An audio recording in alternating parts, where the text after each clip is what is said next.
हर हर महादेव दोस्तों। मैं हूँ अर्चना तिवारी। स्वागत है हमारे चैनल ज्ञान की बात विद अर्चना चिंतामणि में आप सभी लोगों का। कैसे हैं आप लोग ये बताने के लिए कमेंट बॉक्स में हर हर महादेव जरूर लिखिए। दोस्तों, आज की वीडियो में हम बात करने वाले हैं सावन सोमवार व्रत के नियम। नियम क्या है? दूसरा, मंदिर जाते वक्त और आते वक्त किन बातों का ध्यान रखना बेहद जरूरी है। तीसरा, सावन मास में इन 5 बातों का महिलाएं रखें ध्यान। छठवां, तीसरा नहीं चौथा दोस्तों, चौथा, भगवान भोलेनाथ के किस शिवलिंग की करें पूजा मनोकामना पूर्ति के लिए। तो दोस्तों, आज की वीडियो में हम इन 4 बातों पर बात करेंगे। पहला, सावन सोमवार व्रत के नियम। दूसरा, महिलाएं इस बातों का रखें ध्यान, यानी 5 बातों का। तीसरा, मंदिर जाते और आते वक्त कौन सी नहीं करने गलतियां। और चौथा, शिवलिंग यानी किस शिवलिंग की करें पूजा मनोकामना पूर्ति के लिए। बहुत सारे लोगों को इन चारों बातों के बारे में विशेष रूप से नहीं पता है। आप अनेक वीडियो देख रहे हैं लेकिन ये नहीं देख पा रहे हैं कि, या बहुत कम लोग ये बातें बताते हैं कि किस शिवलिंग की पूजा करने से मनोकामना की पूर्ति होती है। तो दोस्तों, क्या नियम है और क्या नहीं नियम है, इन सारी बातों को जानने के लिए आप हमारे साथ हमारे वीडियो में एंड तक जोड़े रहिएगा। सावन सोमवार व्रत और सावन का महीना आने वाला है, पावन महीना, महादेव का महीना। इसमें सारी मनोकामनाओं की पूर्ति के लिए सनातन धर्म के जितने प्रेमी हैं और भगवान भोलेनाथ के जितने भक्त हैं और जितने लोग, यानी जितने लोगों के इष्ट भगवान भोलेनाथ हैं, सभी लोग कृपा प्राप्त करने के लिए अनेक सामग्रियों को एकत्रित करना, भगवान भोलेनाथ की पूजा के लिए पूजा उपासना करना, सभी नियमों का पालन करना, यानी करने के लिए उत्सुक होते हैं, करते हैं और भगवान भोलेनाथ को प्रसन्न करने के लिए अनेक प्रक्रियाओं को अपनाते हैं। लेकिन आपको ये भी पता होना चाहिए कि उसके साथ नियम क्या है। बहुत लोगों को पता होता है और बहुत लोगों को नहीं पता होता है। तो दोस्तों, आज की वीडियो में हम यही जानेंगे। सर्वप्रथम चलिए जानते हैं सावन का सोमवार का जो व्रत है वो नियम, और सावन कब से है। तो सावन का शुरुआत यानी 10 को पूर्णिमा है, 10 दिन गुरुवार को, और ये पूर्णिमा गुरु पूर्णिमा के नाम से जाना जाता है। और पूर्णिमा की जस्ट बाद तिथि जो लगने वाली है वो सावन का प्रथम दिन या प्रथम तिथि होगा। तो 11 जुलाई से सावन दिन शुक्रवार 2025 से शुरू होने वाला है सावन का महीना। और सावन के महीने में बहुत सारी चीजें होती हैं खास। इस खास चीजों के बारे में जानेंगे, और महादेव का पूजन किन किन चीजों से करें, शिवलिंग पर क्या क्या अर्पित करें, किन किन बातों का ध्यान रखें, किन नियमों का ध्यान रखें, ये सारी चीजें जानने के लिए आप हमारे चैनल को सब्सक्राइब कर लीजिए। और दोस्तों, इन सारी बातों को जानने के लिए आप हमारे वीडियो को, लॉन्ग वीडियो को, शॉर्ट वीडियो को चेकआउट करके देखिए, आपको सारी बातें पता चलेंगी। इससे पहले आप हमारे चैनल पर नए हैं, अगर पहली बार मेरी वीडियो देख रहे हैं तो कृपया करके मेरे चैनल को अभी सब्सक्राइब कर लीजिए, ताकि भोलेनाथ से संबंधित सारी जानकारियां आपको प्राप्त हो सके। वीडियो पसंद आए तो लाइक जरूर कर लीजिएगा। आपके एक लाइक और एक सब्सक्राइब से हमारी भी हिम्मत और ताकत बढ़ती है। जिन लोगों ने भी हमारे वीडियो को लाइक और सब्सक्राइब किया है उन सभी लोगों को बहुत बहुत धन्यवाद। और कमेंट करने के लिए कि मुझे भी आप मोटिवेट करते हैं, अच्छा अच्छा कमेंट करते हैं, पढ़ने में भी बहुत अच्छा लगता है। और आप सभी लोगों को धन्यवाद। मैं जिसको भी धन्यवाद और जिसका नाम सुनना होगा वीडियो के माध्यम से, वो लोग कमेंट 2 बार करेंगे तो मैं उनका नाम ज़रूर लूँगी। मैं समझ जाऊँगी कि आप चाहते हैं कि आपका नाम लूँ। इसीलिए मैं बहुत सारे लोगों का नाम नहीं ले पाती हूँ, क्योंकि आपसे मेरी बात तो स्पष्ट होती नहीं है। तो अगर आप मुझे बताएँगे तो मैं आपका नाम ज़रूर लूँगी, आपको धन्यवाद ज़रूर करूँगी। और जिन्होंने किया है, जैसे अनीस राय, निक्की राय, इसके बाद शिवोहम, एक संत जी हैं उन्होंने, और बहुत सारे भैया लोग हैं। उन सभी लोगों को बहुत-बहुत धन्यवाद मुझे मोटिवेट करने के लिए और हमारा साथ देने के लिए। तो चलिए दोस्तों, जानते हैं सोमवार व्रत के नियम। सावन का सोमवार व्रत भगवान भोलेनाथ को प्रसन्न करने के लिए एक व्रत ही नहीं, एक, समझ लीजिए, आपकी मनोकामनाओं की पूर्ति के लिए दिया हुआ संयोग है, यानी स्वर्ण संयोग। इस सहयोग को पाने के लिए भगवान भोलेनाथ की कृपा पाने के लिए, भगवान को प्रसन्न करने के लिए उनके भक्त सोमवार का व्रत करते हैं। सोमवार व्रत का अगर नियम आपका खास है, सही तरीके से है, तो आपको फल की प्राप्ति होती है। वरना आप कोई भी नियम और पूजा पाठ करते रहिए, अगर नियम का पालन नहीं है, तो पूजा पाठ का भी तरीका आपका गलत रहेगा। तो आप खुद सोचिए कि जिस पेड़ को आप सीधा नहीं उल्टा लगाते हैं, तो उसका फल उल्टा ही आएगा, सीधा कैसे आएगा? तो चलिए इसी नियम को जानिए और इस नियम को का पालन करिए कि जिससे आपके व्रत का फल सीधा मिले और निश्चित तरीके से मिले ही मिले, आप खुद देखेंगे सकारात्मक शक्तियों के साथ। तो दोस्तों, सोमवार का व्रत करने के लिए वैसे 11 जुलाई से सावन शुरू हो रहा है। इसके बाद पहला सोमवार का व्रत पड़ेगा और सभी सुहागिन महिलाएं या सौभाग्य प्राप्ति के लिए, मनोकामना की पूर्ति के लिए महिलाएं जरूर इस व्रत को करती हैं। तो व्रत का नियम जरूर जान लें, तभी व्रत को करें। व्रत का नियम है, व्रत के दिन आपको सुबह जल्दी उठना चाहिए। सोमवार का व्रत श्री का व्रत यानी माता गौरी का भी साथ में व्रत होता है, तो इसीलिए सोमवार के दिन व्रत रखने वाली महिलाएं बिल्कुल सोमवार को बाल भूल कर भी न धो लें, क्योंकि उनके सौभाग्य की कमी हो जाएगी। तो इसीलिए सोमवार के दिन वैसे तो हर सुहागन महिला को नहीं धुलना चाहिए, लेकिन जो व्रत करती हैं उनको तो विशेष रूप से नहीं धुलना चाहिए। तो सोमवार के दिन अपना बाल बिल्कुल मत धुलें।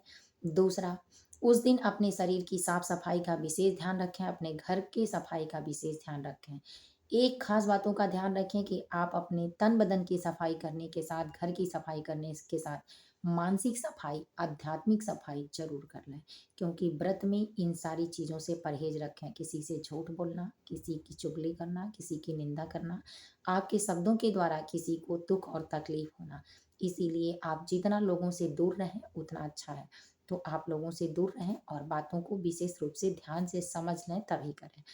तो इन बातों का ध्यान रखें। दूसरा, आप व्रत में पूजा पाठ का नियम भी ज़रूर करें। अगर आप अब दोस्तों, मैं दूसरे प्रश्न का भी उत्तर आपको देने जा रही हूँ कि शिवलिंग, यानी जो शिवलिंग होता है, किस शिवलिंग की पूजा करें तो भगवान भोलेनाथ प्रसन्न होते हैं, किन-किन बातों के लिए? तो हमारे सनातन धर्म में शिवलिंग बहुत सारे हैं।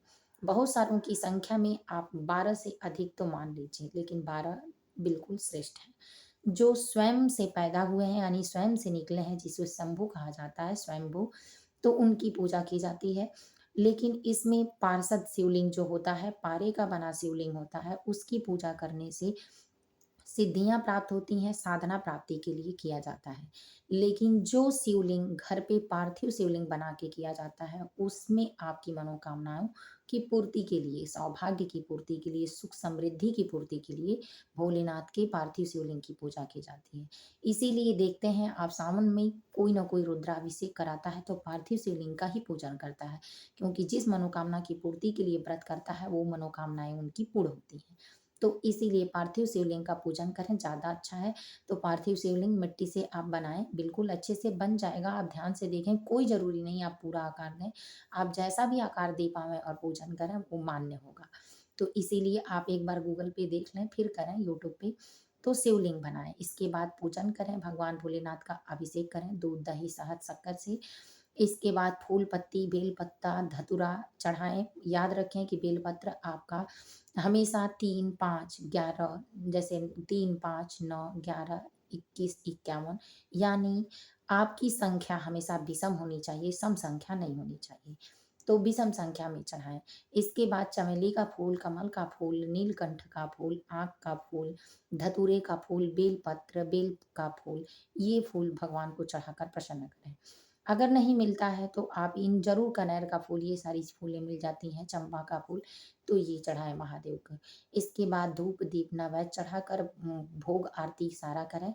आरती लास्ट में करके भोग लगाएँ, अपनी गलतियों का क्षमा माँगे। इसके साथ आप इसके बाद आप सोच रहे होंगे कि व्रत में नियम क्या है, खाएँ क्या?